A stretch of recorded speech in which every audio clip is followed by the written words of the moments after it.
শিলিগুড়ি জেলা table tennis প্রশাসনের স্বচ্ছতা, জবাবদিহিতা এবং গণতান্ত্রিক প্রক্রিয়া নিশ্চিত করার দাবিতে সাংবাদিক বৈঠক করলেন খেলোয়াড়, কোচ ও ক্রীড়া প্রেমীদের একাংশ। তাদের বক্তব্য, এই আন্দোলন কোনো ব্যক্তি বা গোষ্ঠীর বিরুদ্ধে নয়, বরং শিলিগুড়ি টেবিল টেনিসের ভবিষ্যৎ ও খেলোয়াড়দের স্বার্থ রক্ষার লক্ষ্যে এই উদ্যোগ। সাংবাদিক বৈঠকে অভিযোগ করা হয়, বৃহত্তর শিলিগুড়ি জেলা টেবিল টেনিস সংস্থায় গত প্রায় 21 বছর ধরে একই ব্যক্তি সাধারণ সম্পাদকের পদে রয়েছেন। এত দীর্ঘ সময় ধরে একই নেতৃত্বে সংস্থা পরিচালিত হওয়ায় প্রশাসনিক স্বচ্ছতা ও গণতান্ত্রিক কাঠামো নিয়ে প্রশ্ন উঠছে বলে দাবি করেন বক্তারা। ক্রীড়া সংস্থার কোনো ব্যক্তি বা পরিবারের ব্যক্তিগত সম্পত্তি নয়, এটা একটা সংস্থা, এটা সবাইকে নিয়ে চলা উচিত। তো আমাদের যে কমিটি আছে north Bengal district table tennis অ্যাসোসিয়েশনের, সেখানে সবারই শিলিগুড়ি থেকে একসময় greater Siliguri district table tennis association সবারই উচিত সবাই সংঘবদ্ধ হয়ে শিলিগুড়ি থেকে প্লেয়ার প্রডিউস করা, আধুনিক প্রশিক্ষণ ব্যবস্থা, কিন্তু সেটা কিছুই হয় না। এই আমি যেহেতু এখন কোচিং লাইনে আছি, তো আমার ক্লাব থেকে 2-3 জন অল ইন্ডিয়া পার্টিসিপেট করছে। নাম পাঠাতে প্রচুর অসুবিধা হচ্ছে, সব সময় কমিটিকে ফোন করতে হয়, তারপরে নাম অনেক সময় যায় না। ইন্টারন্যাশনাল টুর্নামেন্টে নাম পাঠাতে গেলেও তাদের পারমিশন ছাড়া হচ্ছে না, কিন্তু নাম যাচ্ছে না শেষে। তো এগুলো আমাদের প্রচন্ড অসুবিধার মধ্যে পড়তে হয়। তো সেজন্যই আজকের প্রেস মিট করা হচ্ছে, যাতে এটা সুষ্ঠুভাবে পরিচালনা করা হয়।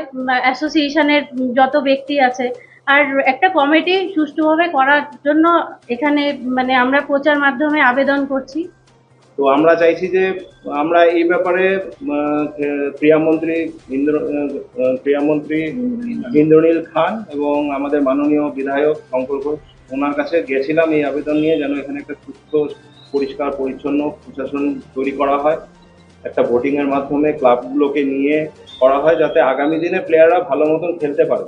কারণ এখানে যে চলছে, দুর্নীতি চলছে।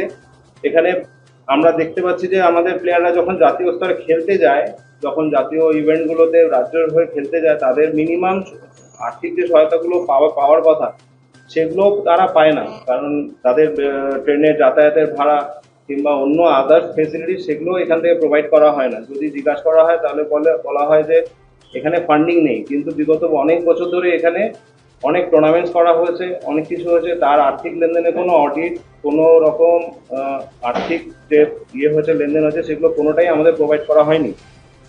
তো আমরা চাইছি যে প্রশাসনের তরফ থেকে যেন এটাকে একটা সুস্থ স্বাভাবিক করে নর্মালি সমস্ত ক্লাবগুলোকে নিয়ে একটা নতুন সংগঠন করুক। আমরা আপনাদের কাছে আবেদন রাখবো, আপনারা মিডিয়ার মাধ্যমে, আপনারা চতুর্থ স্তম্ভ, আপনারা যেন আমাদেরকে এই কোশ্চেনগুলো ওদের করেন, কেন এগুলো করা হয়নি। এই ইয়েগুলো আমরা যারা রেগুলার কোচিং করছি, আমাদের ক্লাবের প্লেয়াররা রেগুলার টুর্নামেন্টস খেলছে, তাদের যারা কোচ আছে কিংবা তাদের যে ক্লাবের কর্মকর্তা আছে, তাদের কাছে কোনো কিছু কেন দেওয়া হয় না কিংবা কেন বা প্রকাশ করা হয় না। ঠিক আছে, তো এটাই আমার বক্তব্য ছিল। ঠিক আছে, দেখা যাক আগামী দিনে নতুন রাজ্য সরকার আমাদের কতটুকু সহায়তা করে কিংবা এরা কতটুকু উত্তর দেয়, তারপরে আমরা দেখি কি করা যায়। তাদের আরও অভিযোগ, নির্বাচন প্রক্রিয়া, ভোটার তালিকা, সদস্যপদ ও ক্লাবগুলির সঙ্গে নিয়মিত যোগাযোগের ক্ষেত্রে পর্যাপ্ত স্বচ্ছতা নেই। পাশাপাশি বহু বছর ধরে বার্ষিক সাধারণ সভা, notice, secretary report, audit report সহ আর্থিক হিসাব সদস্যদের সামনে যথাযথভাবে উপস্থাপন করা হয়নি বলেও দাবি করা হয়। বিভিন্ন প্রতিযোগিতায় অংশগ্রহণের ফি গ্রহণের ক্ষেত্রেও যথাযথ রসিদ ও আর্থিক নথি দেওয়া হয় না বলেও অভিযোগ তোলা হয়। খেলোয়াড়দের স্বার্থের বিষয়ে একাধিক দাবি তুলে ধরা হয়। জাতীয় পর্যায়ে অংশগ্রহণকারীদের খেলোয়াড়দের প্রাপ্য আর্থিক সহায়তা ও সুযোগ সুবিধা সময়মতো প্রদান, উত্তরবঙ্গের খেলোয়াড়দের জাতীয় প্রতিযোগিতায় অংশগ্রহণের সুযোগ বৃদ্ধি, দ্রুত রেজিস্ট্রেশন প্রক্রিয়া সম্পন্ন করা সহ অভিজ্ঞ কোচ ও প্রাক্তন খেলোয়াড়দের প্রশাসনিক সিদ্ধান্ত গ্রহণে যুক্ত করার দাবি জানান উপস্থিতরা। এদিন সাংবাদিক বৈঠক থেকে 6 দফা দাবি পেশ করা হয়। এর মধ্যে রয়েছে প্রশাসনের পূর্ণ স্বচ্ছতা ও জবাবদিহিতা নিশ্চিত করা, নির্বাচন সংক্রান্ত সমস্ত তথ্য প্রকাশ, খেলোয়াড়দের প্রাপ্য সুবিধা দ্রুত প্রদান, ক্লাব ও কোচদের সঙ্গে সমন্বয় বৃদ্ধি, অভিজ্ঞ ক্রীড়াবিদদের যথাযথ গুরুত্ব দেওয়া ও শিলিগুড়ি টেবিল টেনিসের হারানো ঐতিহ্য ও গৌরব ফিরিয়ে আনতে দীর্ঘমেয়াদী পরিকল্পনা গ্রহণ করা। এদিকে এই অভিযোগগুলির বিষয়ে বৃহত্তর শিলিগুড়ি জেলা টেবিল টেনিস সংস্থার প্রতিক্রিয়া জানতে যোগাযোগ করা হলে সংস্থার সাধারণ সম্পাদক অনুপ বসু এই মুহূর্তে কোনো মন্তব্য করতে চাননি। তিনি জানান, পরবর্তীতে একটি সাংবাদিক বৈঠক করে বিষয়টি নিয়ে বিস্তারিতভাবে সংস্থার অবস্থান জানানো হবে। অন্যদিকে সংস্থার সঙ্গে যুক্ত অর্জুন মান্ত ঘোষের সঙ্গেও যোগাযোগ করা হলে তিনি প্রথমে প্রশ্ন স্পষ্টভাবে শুনতে না পাওয়ার কথা জানান।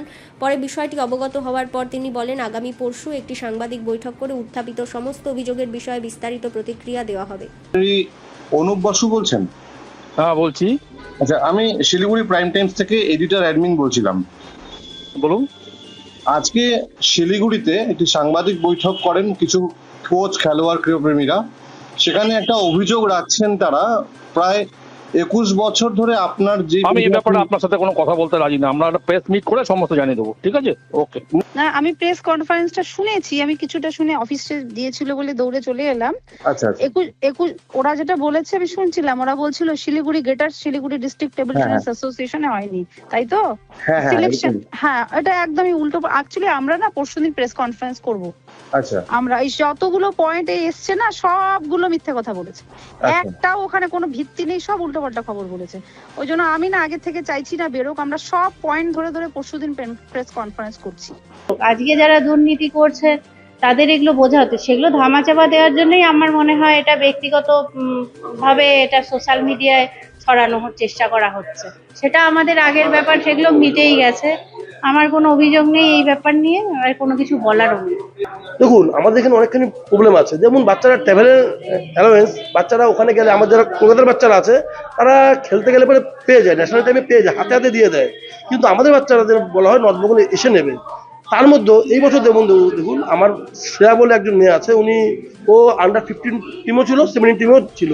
15-এ 2,000 টাকা পেয়েছে, 17-এ 2,000 টাকা এখন অব্দি পায়নি। তো এরকম ধরনের চলতে থাকে। তাছাড়াও ডিস্ট্রিক্ট হয়ে বাচ্চারা খুব ভালো খেলে, পারফরমেন্স করে, সেই সময় ওরা কোনো কিট পায় না। কিন্তু বাকি ডিস্ট্রিক্ট থেকে বাচ্চারা কিট পায়, সবাই খুব এনথুজিয়াস্টিক থাকে, কিন্তু আমাদের বাচ্চারা পায় না। আমরা অনেক জায়গা থেকে আমরা বঞ্চিত অ্যাকচুয়ালি। সেখানে কথা হলো, যেমন ধরুন WTT-র কথা, WTT বাচ্চারা চান্স পাবে, আমাদের বাচ্চারা ভালো র্যাঙ্কে আছে, খবরই পাই না WTT কি করে খেলাবো। মানে অনেক দিক দিয়ে আমরা পিছিয়ে অ্যাকচুয়ালি। দাবি তো আমাদের অনেক কিছু আছে, যেমন আমরা চাই যে অ্যাসোসিয়েশন যেন প্রত্যেকটা ডিস্ট্রিক্টে থাকে, যাতে 8টা ডিস্ট্রিক্ট আছে, 8টা ডিস্ট্রিক্টে বাচ্চারা খেলতে পারে। আমরা চাই আমাদের নর্থবেঙ্গলের নামটা আরো বড় হয়ে উঠুক, এটা আমরা চাই। এখন চাইবো এটার জন্য প্রথমটা হচ্ছে যে গ্রেটার শিলিগুড়ি ডিস্ট্রিক্ট, সেটা ইলেকশনটা হোক সব ক্লাবকে নিয়ে। আজকে এখানে যেখানে ছিলাম আমরা, মাত্র 3টে ক্লাব যে ছিল ওরা আসেনি, ওদেরকে আমরা ইনফর্ম করতে পারিনি বলে আসেনি। আমি রিকোয়েস্ট করবো ওই 3টা ক্লাবকে আমাদের সঙ্গে আসুন। বাকি সবাই এসেছিল। এই প্লেয়ার হাইটেকিং ব্যাপারটা শিলিগুড়িতে ভয়ঙ্কর। আমি কষ্ট করে প্লেয়ার তৈরি করব, তারপরে তাকে যখন কোনো জায়গায় পাঠাবো, তার দেখা 2 দিন পর সেই প্লেয়ারটা আরেক জায়গায় চলে গেল। এই হাইজ্যাকিং ব্যাপারটা শিলিগুড়িতে ভীষণ চলে। তা আমি বলি যে Siliguri greater district table tennis association যদি থাকেও, তাহলে এটাকে সর্বসম্মতভাবে সমস্ত ক্লাবগুলোকে রিপ্রেজেন্ট নিয়ে এবং ফোকাসিং করে মিটিং করে এটাকে আবার পুনরুদ্ধার করা হোক, শিলিগুড়ি টেবিল টেনিসটাকে একটা সুন্দর জায়গায় তৈরি করা হোক। আবার আমরা যেভাবে বলেছিলাম টি ট্যুরিজম টেবিল টেনিস, এখনও আবার ফিরে আসুন tea tourism table tennis. Table tennis কিন্তু শিলিগুড়ি না, ভারতবর্ষের 1 নম্বর জায়গা নিয়ে আছে। তাই আমি আবেদন রাখছি সবার কাছে, শিলিগুড়ি জনগণের কাছে, যে শিলিগুড়ি টেবিল টেনিস থেকে একটা সুন্দরভাবে, একটা স্বচ্ছতাভাবে এ আছে সবাই নির্বাচন হোক এবং সবাই এর মধ্যে ইনভলভ থাকুক, তাতে ছোট ছোট ছেলে মেয়েদের অনেক উপকার হবে। আমাদের একটাই দাবি, আমাদের নিজস্ব দাবি নেই, নিজেদের ক্ষমতারও কোনো ব্যাপার নেই। আমাদের খালি একটাই আবেদন, যেন আমাদের শিলিগুড়ি টেবিল টেনিসের শহর নামে যে পরিচিত ছিল, আমরা যখন খেলতাম তখন বাইরের লোকরা আমাদের যেমন বলতো এই শিলিগুড়ি শহর থেকে এসছে, একটা রেসপেক্টের চোখে দেখতো, ওই শহরের থেকে প্লেয়ার এসছে, সেই রেসপেক্টটা যেন আমরা ফেরত পাই। আমাদের দাবি এইটুকুনি প্রশাসনের কাছে। এতদিন ধরে জানলেও অ্যাকচুয়ালি 21 বছর একটা দীর্ঘ সময়। 21 বছর আগে এখানে যারা ছিল তারা বেশিরভাগ নিজেরাই প্লেয়ার ছিল, কারণ খেলার সময় আমরা যখন প্রফেশনালি খেলতাম তখন আমরা এসবের মধ্যে ঢুকতে চাইনি। ধীরে ধীরে খেলা ছাড়ার পরে, খেলা থেকে অবসর গ্রহণ করে আমরা ধীরে ধীরে কোচিংয়ে এসেছি। কোচিংয়ের শুরুর দিকে তো এসব বোঝা যায় না, যে এই ব্যাপারগুলো যখন আজকে আমরা 10 বছর, 7 বছর, 8 বছর কোচিং করার পরে বুঝতে পারছি কোন জায়গাগুলো সমস্যা হচ্ছে। কারণ আমাদের প্লেয়াররা আজকে জাতীয় স্তরে খেলতে যাচ্ছে কিংবা আন্তর্জাতিক স্তরে খেলতে গেলে যে বাধার সম্মুখীন হচ্ছে, সেগুলো হওয়া উচিত ছিল না। অ্যাসোসিয়েশন আমাদেরকে হেল্প করলে সেই বাধাগুলো, কারণ একটা ইন্টারন্যাশনাল খেলতে পারা মানে একটা বাচ্চার খেলার দিক থেকে সে অনেক এগিয়ে যাওয়া, এক্সপিরিয়েন্সের দিক থেকে ও তার খেলার মোটিভেশনের দিক থেকে এগিয়ে যাওয়া। তো ধীরে ধীরে এই ব্যাপারগুলো যদি পরিষ্কার পরিচ্ছন্ন হয়, আমাদের কোনো অসুবিধা নেই। প্রশাসনে কে বসলো সেটা নিয়ে আমাদের অসুবিধা নেই, কিন্তু স্বচ্ছতা একটা দরকার এবং বিশেষ করে নিরপেক্ষতাটা দরকার।